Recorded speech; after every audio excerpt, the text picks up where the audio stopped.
Pinagmasdan niya ng mabuti ang refleksyon nilang dalawa ni Gareth. This could have been perfect, pero alam niyang pagiging perpekto nilang dalawa para sa isa't isa isang katang-isip lamang. Mas lalo lamang siyang mahihirapan kung lalambot na naman ang puso niya sa mga simpleng bagay na ginagawa nito.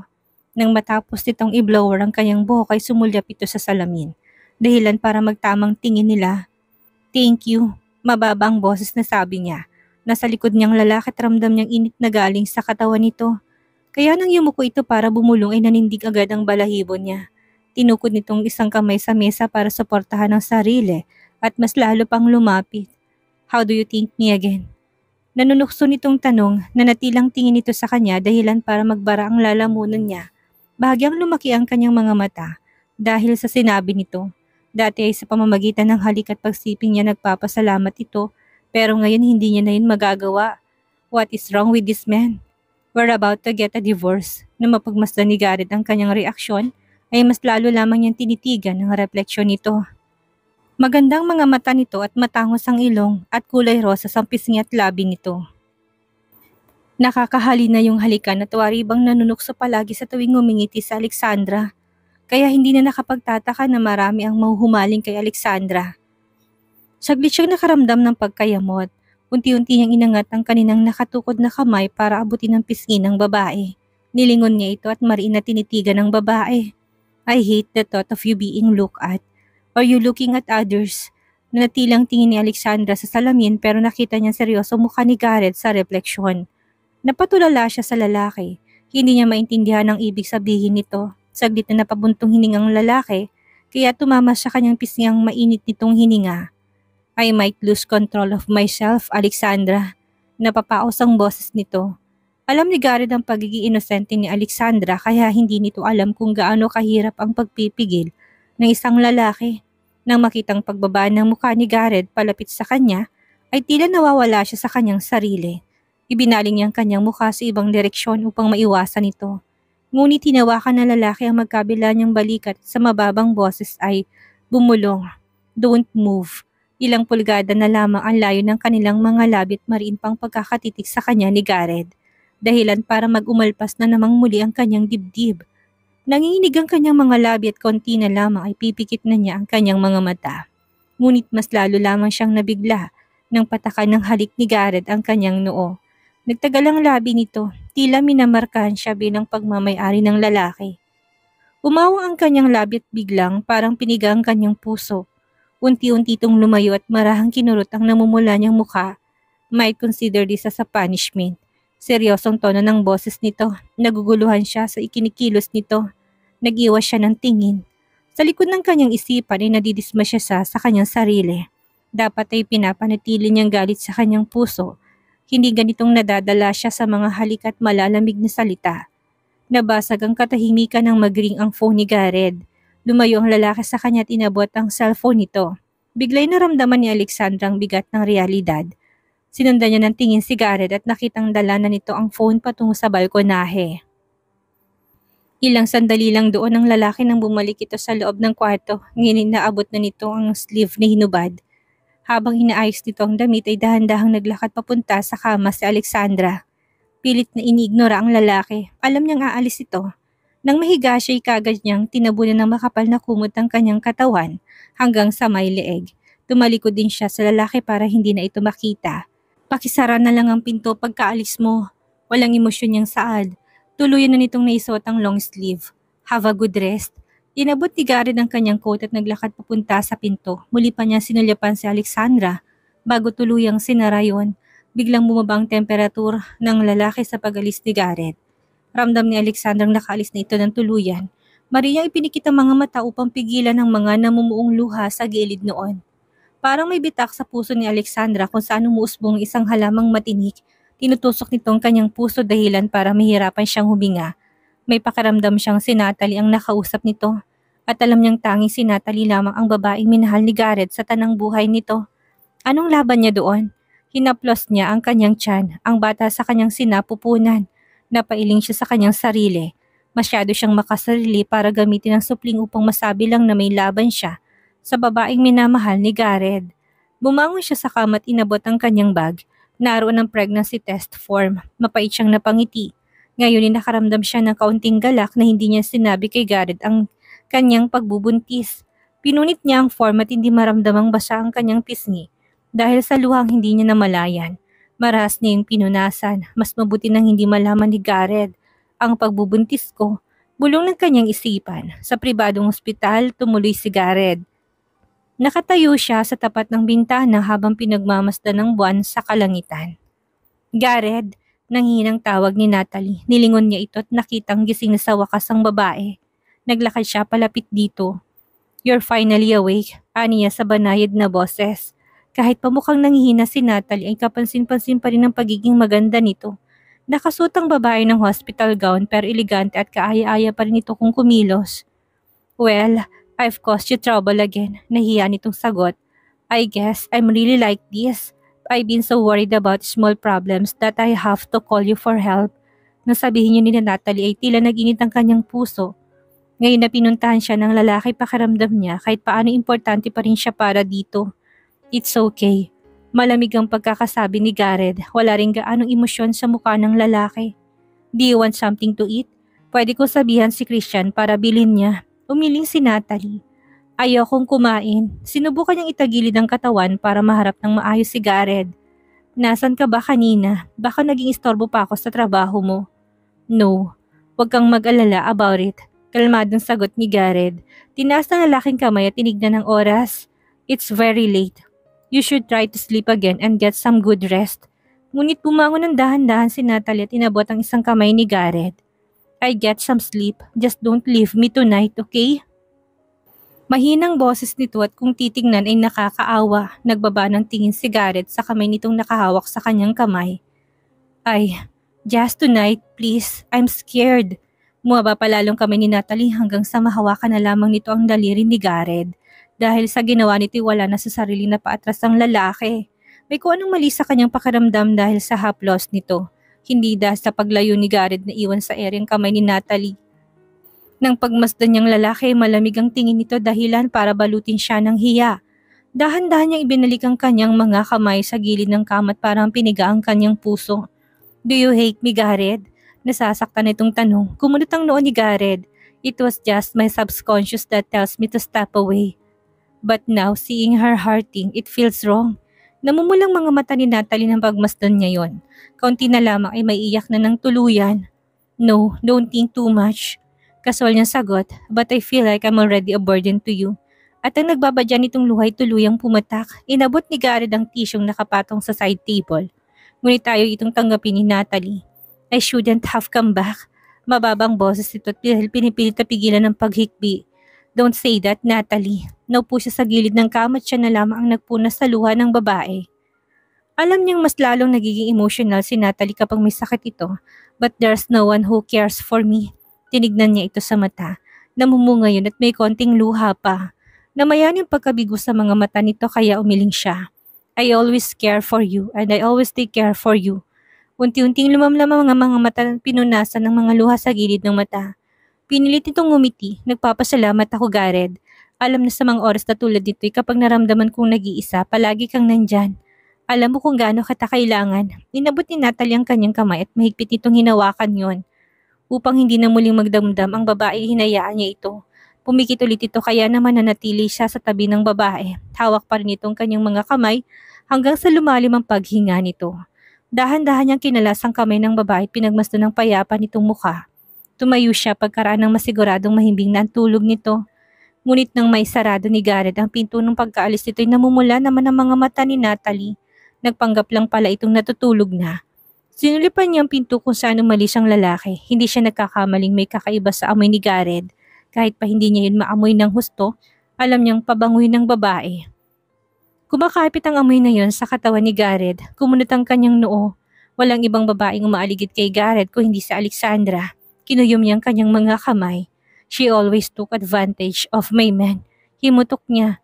Ang pangyayari ito hindi niya palalampasin. Sisiguraduhin niyang pagsisisihan ni Alexandra ang pangingialam nito sa pagmamayari niya. That wish is really getting on my nerves. Nagingit-ngit niyang saad. Sisiguraduhin niyang makakapaganti na rin siya kay Alexandra. Sa labas ng hospital ay naghihintay si Christian. Nang makapasok sa sakyan si Garrett, ay sumulyap ito sa rearview mirror. "Where would I take you, sir?" Saglit na niluwagan ni Garrett ang kanyang necktie at hinilot ang sentido bago binalingan ng tingin ng assistant. Nevada Village. Sumunod ang mga lalaki, tahimik ang naging biyahe nila papunta sa village at nang makarating ay mabilis siyang bumaba. Mabuti na lang at pinagawa niya yun ng duplicate key ang apartment niya kaya nakapasok siya. Tumuloy siya sa kwarto ni Alexander at nakita itong mahimbing na natutulog. Nakatagilid ang babae at medyo magulong buhok, kaya naglakad siya palapit para ayusin iyon at itaas ang kumot hanggang sa may braso nito. Sa malapitan na mas lalong gumagandang babae, maging sa pagtulog nito ay napaka-inosente at nakakaakit. Inilagay niya ang kanyang palad sa noo nito para tingnan kung bumaba na bang lagnat. Kahit paano ay mas maayos na ito kaysa kanina. Ngunit dahil sa kanyang haplos ay naalimpungatan ang babae. Unti-unti daw nagbukas ng mga mata at ilang beses na marahang kumurap. "Water." Pagkasabi nito ay pumikit na naman si Alexandra, kaya pinagmasdan niyang babae. Namumula ang mukha nito at kahit na bumaba ng lagnat ay mukhang nanghihina pa rin. Tumayo siya para ikuha ito ng tubig sa kusina. Pagkabalik niya sa kwarto ay ingarahan niyang hinawakan ang baraso nito. "Alexandra," tawag niya. Ngunit hindi na ito nagmulat ng mata, tinitigan niyang babae. Mukhang nanghihina nga ito, kaya naman naupo siya sa gilid ng kama. Nilagay sa bedside table ang dalang tubig at hinawakan na magkabilang braso nito para dahan-dahang buhatin. Magaan lamang si Alexandra kaya nagawa niya yon. Ngunit nawawala ng balanse ang babae kaya pinatong niya sa likod ng babae ang unan habang yakap niya ito. Nilagay niya malapit sa labi ng babae ang baso at kahit na nakapikit ay sumimsim pa rin ito. Hanggang sa mga lahati ang tubig sa baso. Saka lamang tutumigil at muling natulog. Nang mapansin ni Garrett na bumalik sa pagkakatulog ang babae, marahan niya itong ibinalik sa pagkakahiga. Maingat ang bawat niyang kilos nang mailapag niya si Alexandra ay napagmasdan niya ng mabuti ang mukha nito. Sa konting liwanag ay mas nangibabaw ang ganda nito. Basa ang mga labi ni Alexandra dahil sa pag-inom niya naman na pinakatitigan niya yon. Kaakit-akit ang mga labi nito at kahit na mukhang nanghihinang babae ay walang kaparis ang pagiging marikit. Naipikit niyang mga mata na maramdamang nadadala siya ng kanyang nararamdaman. Nang magmulat siya ng mga mata, ay marahan niyang hinaplos ang pisngi nito hanggang sa mga labi nito. Marahan itong napangiti sa kanyang haplos dahilan para matigilan si Garrett. Medyo mainit ang malabi ni Alexandra dahil sa lagnat, ngunit ang init nito'y naglalakbay sa katawan ni Garrett dahilan para marahan siyang magpakawala ng hininga. Tumayo siya at isang beses pang tinignan ng babae bago naglakad paalis. Alam niyo kung hindi niya ito gagawin ay tuluyan na siyang matutupok ng init. Kinabukasan ay magtatanghali na ng magising si Alexandra. Mabuti na lamang ay weekend ngayon. Walang ibinili na trabaho sa kanya kaya hindi niya kailangang pumunta sa kumpanya. Maliban din naman sa kanya at sa kay Christian ay may 4 pang assistant sa opisinang sekretaryo ng maaring utusan ni Garrett kung sakaling wala sila. Kung tutuusin maliit na bagay lamang ang presensya niya. Nang bumangon siya galing sa kama ay napansin niya na kaagad ang basong nakapatong sa bedside table. Natigilan siya nang mapansin yon. Hindi niya maalala na kumuha siya ng tubig bago matulog, ngunit hindi na lamang niya yung pinagtuunan ng pansin. Tumuloy siya sa maliit na drawer at sa hunos nito ay kumuha ng thermometer para tingnan kung bumaba na bang kanyang lagnat. Na makita niyang bumaba ng kanyang lagnat ay napahinga ng maluwag, hindi siya sanay na magkasakit. Kaya naman para masiguradong hindi na babalik ang kanyang lagnat, ay tumuloy siya sa banyo para maligo ng mabilis. Pagkatapos, pinatuyo niya ang kanyang buhok at nag-order ng pagkain dahil wala pa siyang stock. Malapit na mag-2:00 nang bumalik siya sa kama para matulog ulit. Ang kanyang idlip ay napukaw lang na magring ang kanyang phone. Nang tingnan niya iyon ay nagtantong si Georgia yon. Ang kanyang matalik na kaibigan at kababalik pa lamang na galing sa bakasyon. Sa ibang bansa't inimbitahan siya sa dinner. Walang pagdalawang isip niyang tinanggap ang imbitasyon nito. "Lexa." Sa labas ng barbecue restaurant ay natanaw na niya kaagad si Georgia. Sinalubong siya kaagad nito ng yakap dahilan para matawa siya sa babae. "Gosh, I miss you." Eksayerada nitong sabi. Hindi pa rin ito nagbabago. Bubbly at energetic pa rin ito kagaya nung high school sila. Nagkakilala sila nang lumipat siya ng paaralan dahil natanggap bilang isang scholar ng mga madre. Dahil sa pangunguna niya palagi sa klase ay halos wala na siyang binabayaran sa paaralan. Pero kapalit naman nun ang pagkakaroon niya ng mga bully. Lalo pat mayaman ang mga kaklase niya kaya naman madalas siyang pagkaisahan. Ganon din si Georgia dahil sa pagiging baguhan sa paaralan kaya maraming bully. Kaya't nakahanap sila ng kakampi sa isa't isa. Hanggang sa mas lumalim ang samahan nila at naging matalik na magkaibigan. Huli na niyang nalaman na pakayaman din pala ni Georgia. Ngunit hindi naman yun naging hadlang sa pagkakaibigan nila. Mula high school hanggang mag-college, hindi talaga sila mapaghiwalay. Kaya kilalang kilala na nilang isa't isa. I brought you so many pasalubong, Lexa. Hindi ka talaga takot na magwaldas ng pera, no?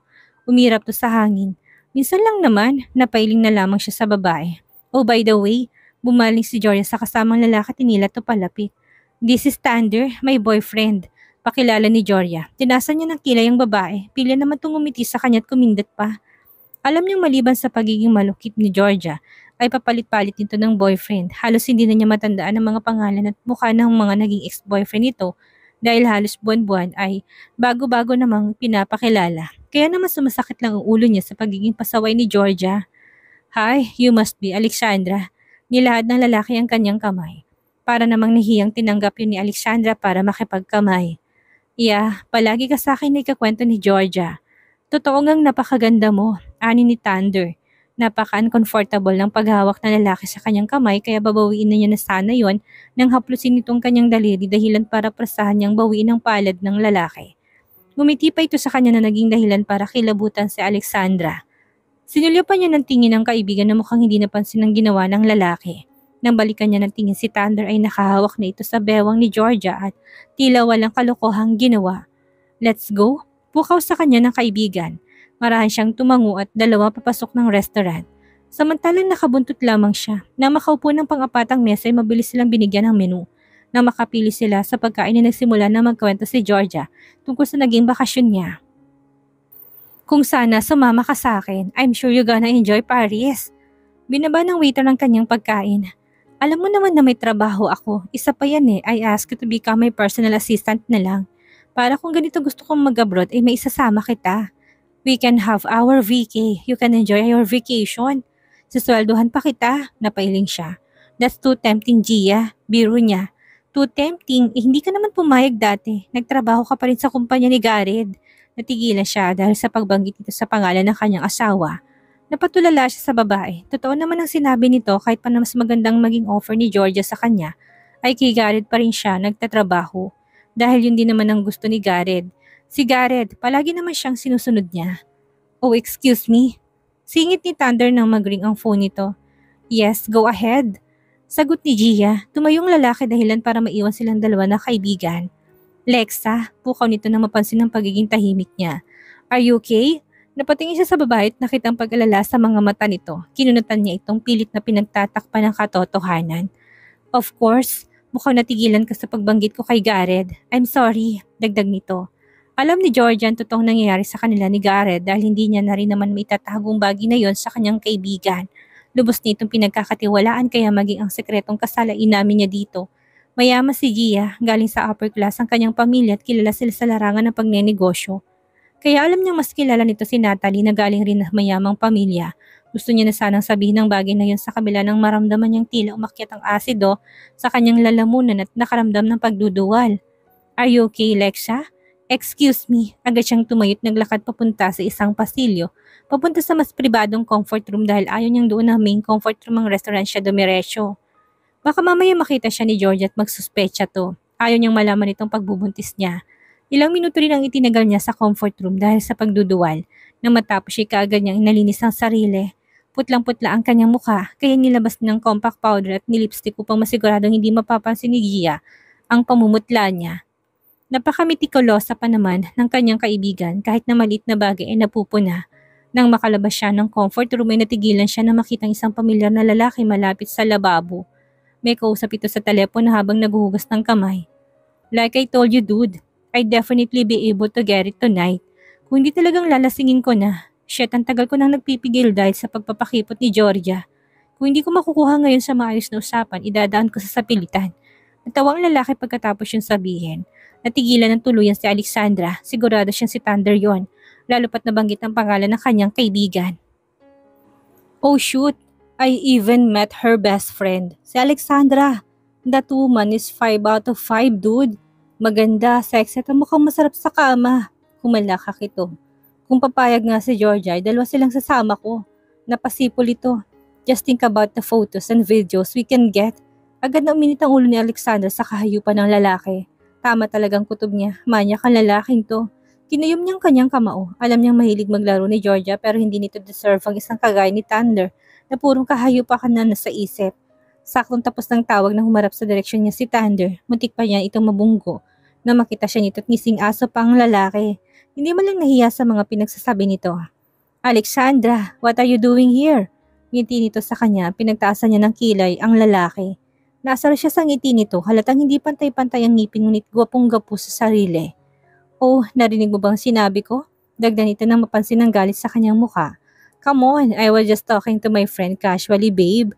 Sa ganda mong yan, totoo naman imposibleng hindi ka magaling sa kama. Sobrang kapal talaga ng mukha nito, tinignan niya ito ng masama. Ngunit hindi man lang natinag ang lalaki. Hindi mo talaga alam ang salitang respeto, ano? Pantay-pantay na ngipin. Tila natuwa ito sa kanyang pagtataray samantalang nairita naman siya lalo sa pagmumukha nito. Nakakapagtaka, ngayon lang ako nakakita ng babae na kahit napikunit nagagalit ay maganda pa rin. Back off, humalakak ito. Shit, kahit ata ng pagtataray mo, mukhang mas lalo lang kitang magugustuhan. Humakbang ito palapit, nanatili naman si Alexandra sa kanyang kinatatayuan at pinakitang hindi siya natatakot sa lalaki. Ngumiti ito sa kanya at sinipat ng tingin ng kanyang suot. Kahit pa man nakasuot siya ng elegante at maayos na damit, kung tingnan siya nito ay wala na siyang saplot. Alam mo, tinaas ni Thunder ang kamay nito tila na nabik itong hawakan ang kanyang kamay. Pero hindi nito itinuloy ang balak. Masyado kang pakipot pero ayos lang. Sa ganda mong yan, maintindihan ko. You're playing hard to get and that's okay. At excites me. Diniinan nitong bawat kataga. Humakbang si Alexander at napangiti naman kaagad si Thunder. Dahil sa paninitig nito sa kanyang mukha, hindi nito napaghandaan ang kamay niyang dumapo sa mukha ng lalaki.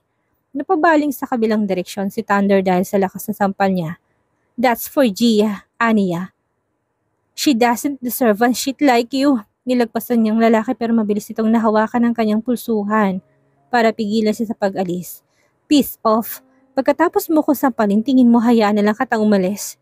Mabilis na itinulak ni Alexandra ang lalaki palayo. Get off me! You're too dirty for someone like me. Itago mo yung mga kamay mo. Baka kung saan sana napunta. Sarkastiko tong napatawa. Aba talagang matapang ka. Humakbang palapit si Thunder. Matangkad ng lalaki pero dahil matangkad din naman siya, ay halos magpantay lang sila. Hindi masyadong intimidating ang presensya nito kaya pinagtasan niya naman ito ng kilay. Mas lalo lamang namangha si Thunder sa babae. Matagal na rin siyang papalit-palit ng babae. Karamihan sa kanila ay madali lamang na bumibigay kaya ngayon nasa harap ni si Alexandra na mamangha siya ng gusto sa babae. Maganda si Alexandra, balingkinitan ng katawan nito at malapol sila na ang kulay ng balat. Magandang hugis at merandas nitong mga mata. Mahabang mga pilikmata at malit at matangos ang ilong at may mapupul at malalambot na labi. Tila uminit ang kanyang katawan nang mapatitig siya sa labi ng babae. Nakakahali na ito. Walang kapintasan ng babae. How about we talk somewhere private? Nalalasin itong tanong kaya sagutin nito'y napasya na lamang si Alexandra umalis pero hinawakan ni Thunder ang kanyang kamay para pinigilan. Natatawa na naman ito para kay Thunder ay napakapakipot lamang siya at gusto lamang pilitin. Come on Alexandra, gulat itong napatingin sa kanya nang itapon niya sa lalaking mulberry drink na nasa gilid ng sink. Kanina pa yun doon at mukhang naiwan lamang. What the heck is wrong with you woman? Gulat nitong Turan. Oh sorry, mabilis siyang dumalo kay Thunder at naglabas ng tissue galing sa bag. Nalalaki yung mga matang napatingin ito sa kanya. Nagulat lang ako, paliwanag niya, ngunit may namuunang panibagong plano sa isip. Ngayon na humingi siya ng tawad ay may umusbong na pag-asa sa dibdib ni Thunder. Sabi na nga ba't nagpapakipot lamang ang babaeng ito, bulong sa isip ni Thunder. I badly need to change my clothes. Ani ng lalaki, how about let's go to my pad? In this case, you owe me. Tumigil si Alexandra sa pagpupuna sa damit nito at tinignan niyang lalaki. May sarkastikong ngiti naglalaro sa kanyang labi. Nagbaba siya ng tingin sa damit nito dahil sa pagkukunwari niyang nagpuna sa damit ng lalaki ay kumalat pang dumi sa suot nitong polo. And now, I owe you. Iba rin ang ikakapal na pala ng mukha mo. Nang maisip ni Thunder na pinaglalaroan lamang siya ng babae, uminit lalo ang kanyang ulo. You crazy witch! Tinas niyang kanang kamay at umaktong sasampalin ito. Ano kayang mangyayari kapag nakita ni Georgia ang tagpong iyon ni Thunder at Alexandra? Sinong babaeng makikita ni Alexandra ang magdadala ng panganib sa kanya? Yan ang ating aalamin sa susunod nating kabanata.